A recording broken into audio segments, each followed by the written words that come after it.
right, we are going to be talking about the herringbone stitch and how to accomplish this beautiful zigzag pattern in your blanket. Obviously, if you've already taken our Blanket 101 class, then you will have a little bit of a head start. But if you're a returning knitter, no worries, that's fine too. We will catch you up to speed. All right, so what you're going to do first, as usual, is take out your first skein, find the tail. So hold your skein like a football. There should be an external thread wrapped around your skein, and just kind of go ahead and loosen that up. Once you've done that, the tail will be in either end of your football. So go ahead and pull one end until you find it. Just like our other technique, we're going to keep our skein off to the side because we'll be going in the left to right direction for the first row. And we're going to do the same exact cast on situation as we did in the first blanket technique. So you're going to put your skein off to the side, your working yarn is in front of you, then you're going to make a little arch with the end of your yarn here. You're going to pinch the working yarn, twist it on top of itself to make a loop. Once you have that done, you're going to reach down to the top of the loop, pinch the working yarn from underneath, and then start to pull it up as you reach down and pull your longer working yarn and secure it. So this is called a slip knot. And once you have it finished, you're going to set it down. The shorter tail will be off to the side and the longer yarn over here. So I'm going to do that one more time real quick. You have your arch, pinch the top, turn the yarn over itself. Let's go to the right just to stay on the same side. So the shorter tail is on top. Reach down through the yarn, pinch this smaller tail from underneath, and then start to pull it up while pulling the other longer working yarn, and you have your loop. So these can be like maybe a tad tighter, looser than our first traditional original pattern is what I'll call it. So maybe I'd still say 2 to 3 inches, but maybe just like a hair looser. And then we're going to cast on as usual. So once you have your loop, make sure you have your shorter tail off to the left, your working yarn in front of you off to the left to attach to your skein. What you're going to do now is make your chain linked cast on row. So you're going to take your pincher fingers, reach down through the loop, pinch the longer working yarn from underneath. Then you're going to start to pull that loop up. No twisting here. We're just going to let it flop over to the right. So it's going to look like a little pretzel. Continue that. Reach down through here, pinch the working yarn, pull a loop up, and then let it flop out to the side. You can see that the ends of the loops are coming out the bottom. So I am not twisting here. I'm just going to continue making loops. Keeping them consistent in size. And we will be making 20 to 25 loops since we're using 5 skeins today. Everybody's gauge is different. So depending on how loose or how tight you knit, you can kind of come up with that number that you want to do. If you're a really tight gauge, then possibly you want to go up to 25 loops. If you want to, if you're kind of doing it looser, then maybe you stay closer to 20 or 22 or something. But don't stress too much about the number. It's all just a guide. But you can see how once I make a loop, I'm just sort of acting as if it were kind of glued down into the surface. I'm really trying not to touch or manipulate that structure once I have it. So I'm going to do a couple more here.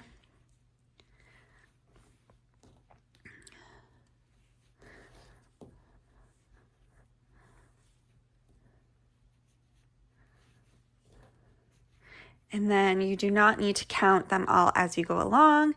You can actually just go to the top and count those little arches after you've created a bunch of loops. So let's go count.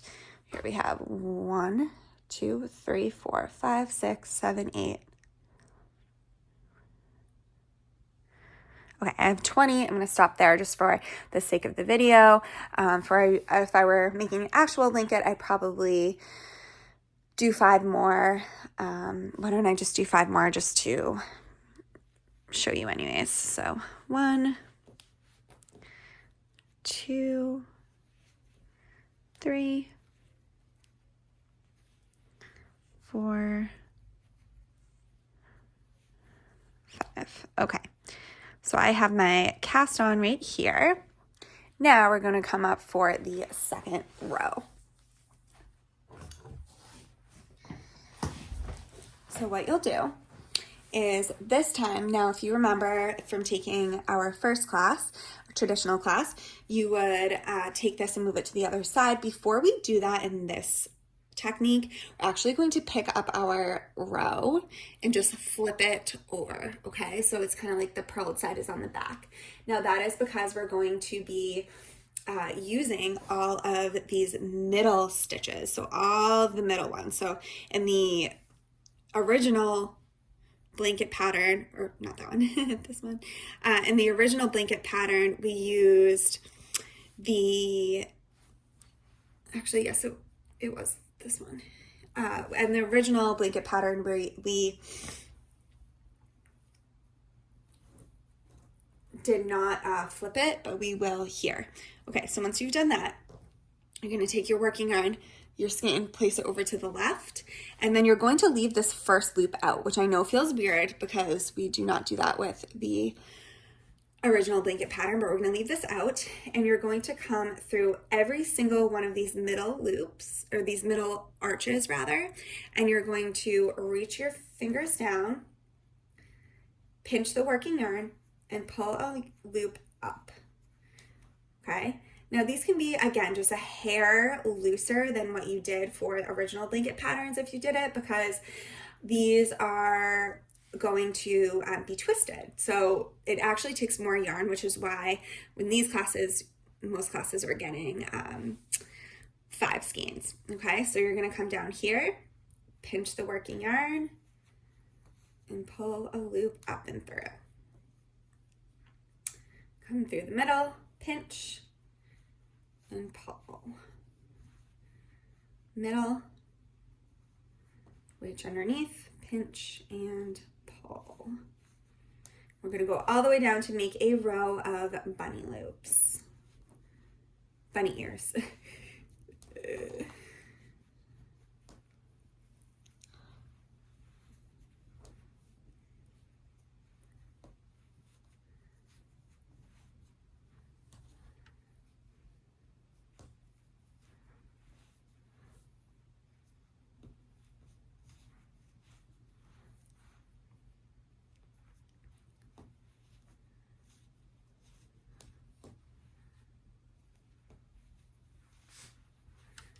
Try your best to kind of keep your blanket straight. We'll just keep things a little more even.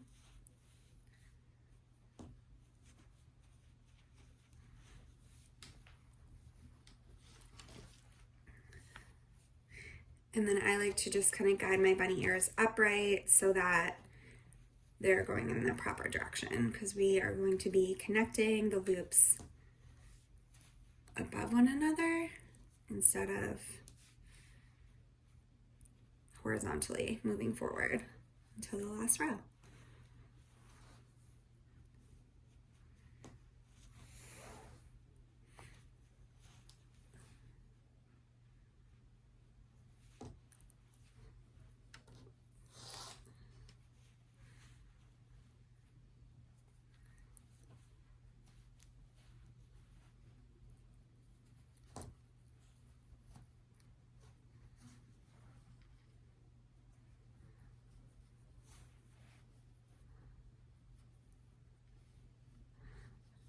Last one.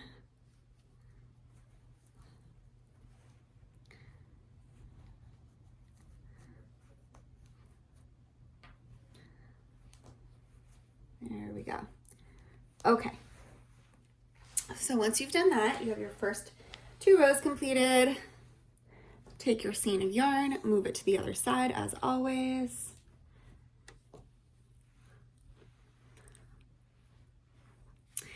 then you will be pulling a loop through each loop. However, before you do so, you're actually going to twist them. Oops. So this first loop here, last loop in your last row to be precise, you're going to take it and twist it to the right. Then you're going to reach through, pinch the working yarn, and pull a loop up and through. Take this one, twist to the right, pull a loop up and through. So you're always twisting in the direction of the working yarn. So we are going, the working yarn is over to the right, right? Our skein is over to the right. We're going in the direction of the right. So we're going to twist to the right just to remember which direction we're going in. It's just really helpful. If you ever take a break, then you come back to your row, you're like, where was I twisting? And if that happens, you can just take out the last one and kind of use that as a guide. But we're moving to the right. And then I always like to keep out some extra slack just so things don't get tight.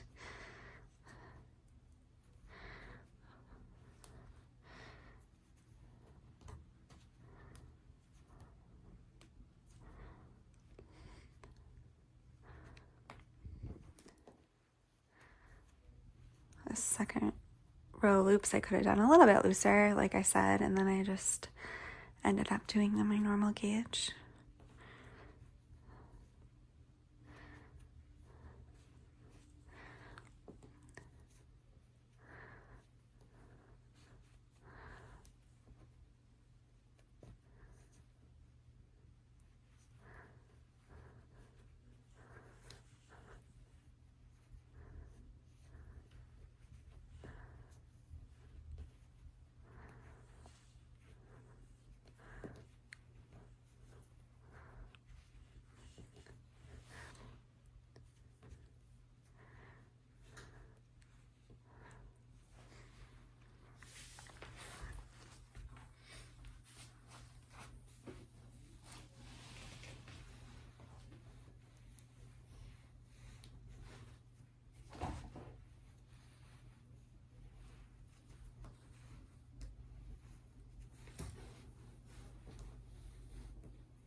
And then don't forget this one down the bottom.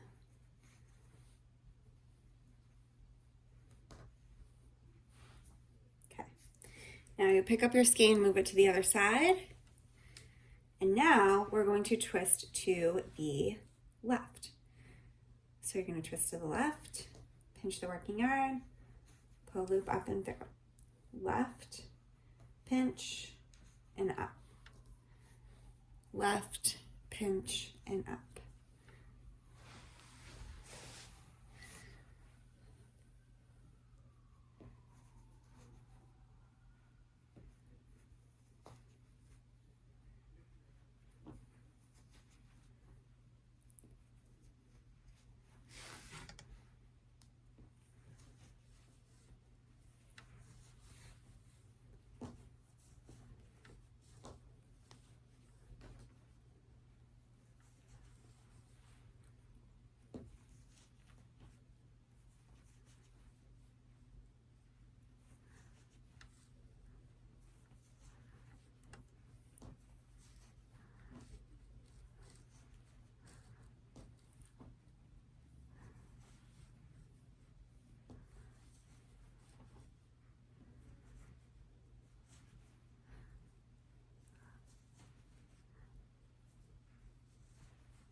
So you can see that because of the twisting, it requires a lot more yarn. I'm already probably down to half a skein in just those couple rows. So then you take out your skein, place it over to the right to let out some yarn. This time we're going to go back towards the direction of the right. So twist to the right, pull through, twist to the right, pull through, all the way down your row.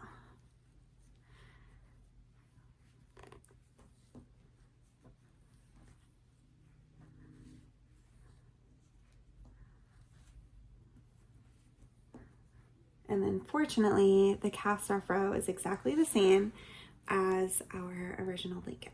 So I will show that.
And now you can see that this beautiful zigzag pattern is forming. So, so pretty.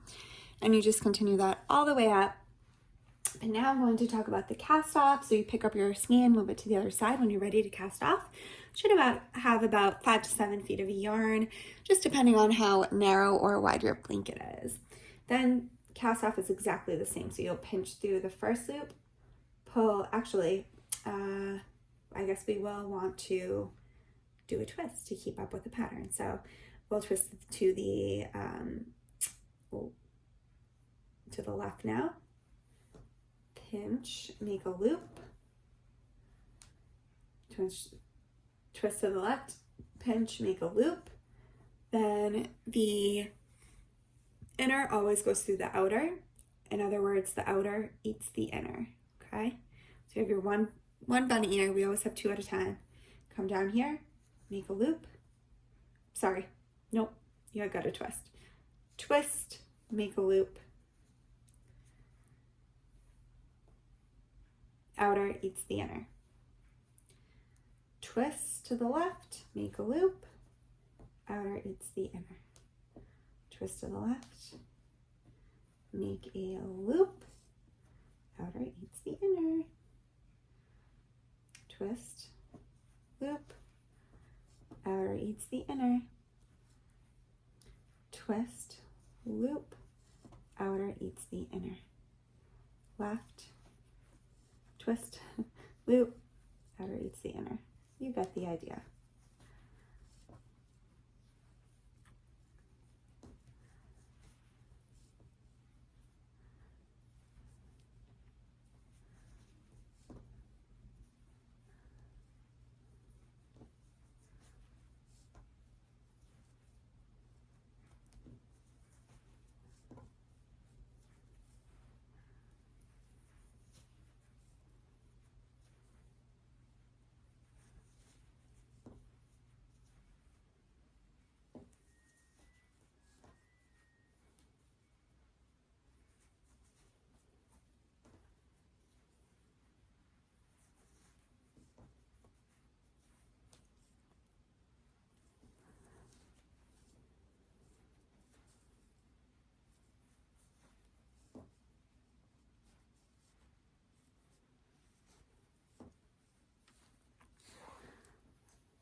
Okay, now once that is done, obviously this is more of a chunky knit scarf than a blanket, but you got the idea. Yours will be bigger. Obviously you don't need all of this yarn, so I would just go ahead and cut it or just rip it. Take the very tail, put it back into this loop, and then pull. And that completes your blanket. However, of course you want to have this secure. So I would flip over the corner, take the tail, and then just go ahead and tie it on to whatever stitch you can grab. It doesn't really matter which one. but you just basically go under, pull up the tail, and then cross it over, make your little loop, and then pull really, really, really tight to secure that knot. Then you can just go ahead and cut there. I would also make an additional knot down at the slip knot just to be sure that's super tight, and pull super tight there, cut it off, and you've completed your blanket. Thank you so much for joining us.